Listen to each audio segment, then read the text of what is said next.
Good morning, guys. Welcome to this Friday, April 25th. Thank God it's Friday.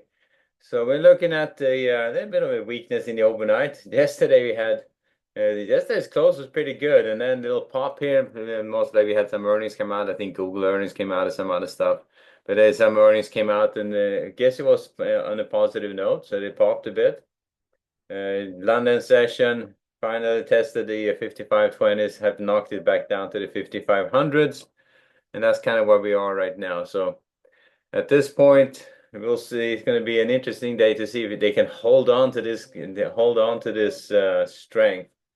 So let me see here. So we are up here against the this area of resistance. We've been talking about it. They finally probed it pretty good yesterday, and then promptly knocked down. My question is just, are we going to be able to keep it down? That's going to be the big question here. So news this morning, the only thing we got in front of us is consumer sentiment at 10, and that's about it. So consumer sentiment at 10. Yeah, that's about it for news. So just diving into this thing on a Friday. Let's see. Today it's just all about continuation. Are we going to see continuation to the upside, or is this just going to be yet another attempt to take it higher and get in promptly knocked down? And I'm going to be watching these edges here, the 5470 up to the 5500. So those are the edges I'm paying attention to is in the morning. And if they knock them down, I'm going to just take off the long bias and go back range bound, start looking for a retracement trade at that point. So it can go either a few different ways. It could just probe it a little bit lower. It could be one of those flat out, yeah, we're going to retrace this all the way freaking back down here into these lower areas, So that could certainly be the case. So we'll see how that goes. Hang on a sec, guys.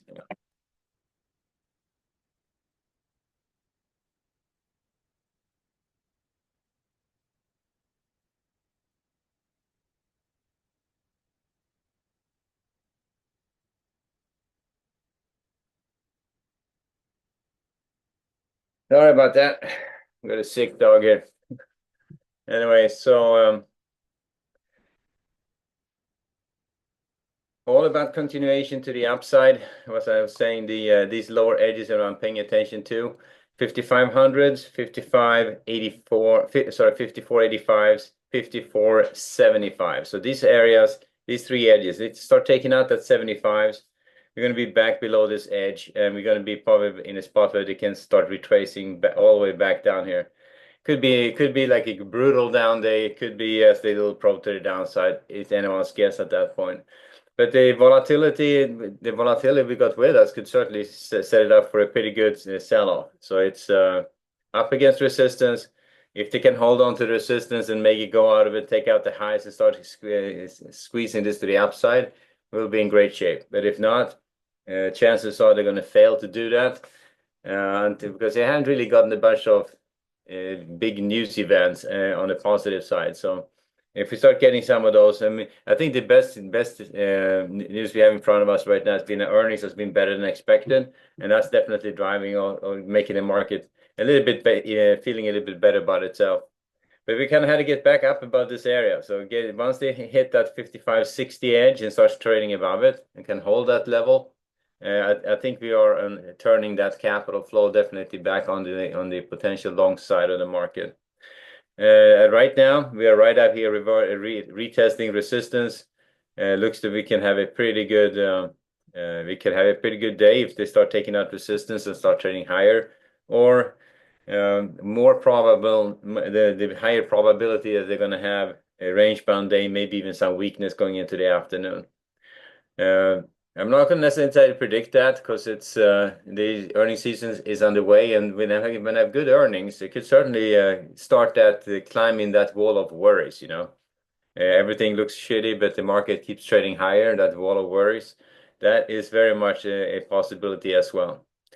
So initially, I'm going to be looking to buying against those 5500s, 5485s, 5475s for rotations back up again, and looking for short setups against the 5520s, the 30s, 40s, up to the 5550s for rotations back down again. So that's kind of the way I'm starting off this. And watching that lower edge, 5475, that comes out, I think we may have an issue going on. You see that's in the CDF ledge here at the 54.65, then that if they're down at that level, I think we have confirmation that they're heading lower. So one level outside the obvious would be 54.65, but these first three levels, 5500, 54.85, 54.75 are the ones I'm starting and paying attention to first.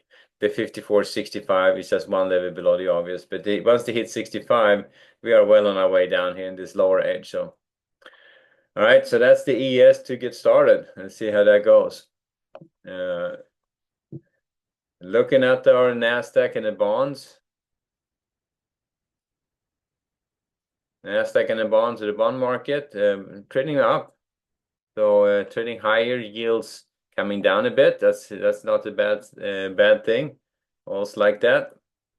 So definitely the bond market is, I guess, in a little bit better spot. So they're back up here. Looks like they're trying to take this above this low volume area, heading back up towards this smaller attractor here at 116.08, and then of course the bigger attractor at 17.25s. We will see where they're gonna go, but I mean at this point I would start with a slight bias to the upside, a pretty obvious level 15.06. If the London low comes out, I would take off that long bias and go back range bound. So looking to buy 115.16s, 115.12s, 115.7 to 8s for rotations back up. Alrighty, so that's kind of how we get started on the bonds this morning. Fairly straightforward. We'll see if the bond market can start moving a little bit higher, yields coming down a bit. They're definitely trying to get these long-term yields down because they have all this debt they need to refinance, and it's if the yields are up, that's going to be really, really ugly. The NASDAQ, very similar to the ES, they're up here in this area. They did take out this ledge though, so NASDAQ has been well above this edge for a bit. I was pleasantly optimistic when the overnight was holding above this ledge. But then of course London session knocks it down, and then now we're down here reverse retesting the 130. So that's going to be the key area to watch on the NASDAQ, the 130s down here. If that comes out, then we are probably in the same spot, retracing down in that lower range again. And again, this is still a retest of this resistance area. And it was a little bit positive here for a bit, but so far they knocked it down a bit. So it's initially looking to buy weakness at the 230s, the 150s down to the 19,100s for rotations back up. This 100s is one level below the obvious, which is the 150 area.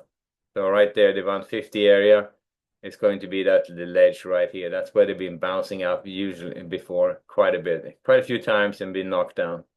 And the fact that we knocked it out yesterday and started extending a little bit in the overnight is really positive. Yes, I do see if this little pullback in the overnight is going to turn into a sell-off or turn into we're going to get some strength out of it. All right, so anyone's guess. It's not quite enough positive news, I think, for starting a rotation to the upside, but you always, I mean, that wall of worry climb it starts when you least know it or least expect it, and it just keeps going. And then it seems to be all this bad news out there. The market just keeps trading higher, and that is climbing that wall of worries. But anyway, so that's how we get started on the ES and on the NASDAQ. On the NASDAQ, and on the way up, well, to say that if you're looking for short setups against the 320 or 315s, the 360s. 450s up to that 490 level. So they trade above the 360s. I'm going to start thinking long side of the market again. Still looking for short setups against that 450 and 490 areas for rotations back down again. So that's kind of the way I'm looking at it.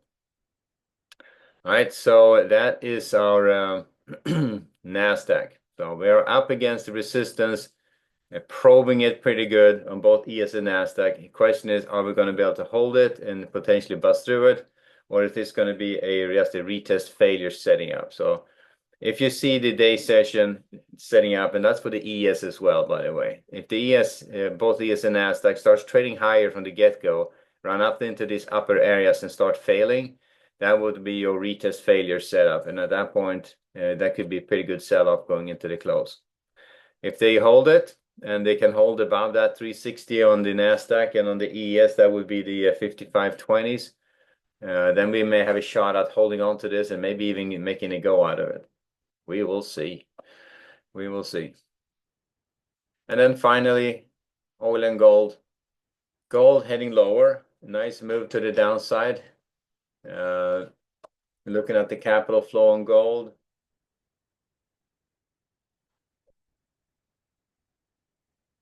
Down here testing that low. So that it's they're down at the 3300s. This low volume area, they were down at the 3270s and at the big pullback. They bounced pretty good from there. And now we are back down here testing these lows. So if the gold keeps selling off and you see them start taking out the 3300s, maybe even down to that 3270, even worse, taking out that low volume area, I think that would be a good indication that people are selling gold, maybe even rotating into stocks. Like that could be an interesting dynamic. Because this last, the 32, 3300s here up to the 3500s happened in like literally in a day or so. It's like so violent on the upside. Almost felt like a exhaustion to the upside. It's almost what that felt like. But anyway, so at this point, starting off on the short side on gold, if they trade up above this 3320s, take off the short bias, go back range bound. At that point, 3320s, they are right back up in this upper range again and just stay there. And then for some reason, if you see them start taking out the 70s on the upside, this 60s and 70s, these upper areas, that's when you start thinking about the long side of the market again. So starting off from the short side, looking to sell strength, 33.12, 33.18 to 20s for rotations back down. And if they trade above that 33.20s, look for rotation back up here to this attractor area. Now, still looking for short all the way up here to that 60 level. I mean, they could be, I would not be super aggressive if they take out the 20s. I would hold off then until get back up to the 46, 52, and 59s, these upper areas. But definitely taking off the short bias if they trade up above the 33.20s. And if they keep going, start taking out these lows at the 3300s, just stay on the short side and see how far they can take it. And then finally, oil. Oil is just kind of backing off a little bit, heading back down towards the 61. So they are, I would say, firmly back in the at the attractor area right now, back at value. And you can see they're right here at this attractor area, 61.50. So that's where they are. So I would start off range bound on oil, maybe slight bias to the downside, see if they can trade down here and test these lower edges. But at this point, looking to sell strength, 62.20s, 62.70s, 63.20s for rotations back down again. And if they trade up above that 63.20s, okay, then maybe we'll take off. We'll start thinking about a move up here to retest these highs. But at this point, looking to sell strength up to that 63.20s. And then we'll see if they can. Just probably going to stay range bound most likely. Either that or potentially trade down towards these lower edges. What I'm thinking. All right, so that's the oil. So I'm a little bit wrapping this a little bit quick here, but that's pretty straightforward, I think. Oil range bound biases to the downside. Be mindful that you're right at an attractor area on that one. Gold. Start from the short side, see if they can get up above the 20s again. If so, take off the short bias. But if gold keeps selling off, that could be a good indication that something, a little counter trend is starting on that one. All right, back to the ES. And okay, so far, we'll pay attention to these levels, the 75s and the 65s. 75s, I'll take off. I'll start thinking about the short side a lot harder. I think that heading lower.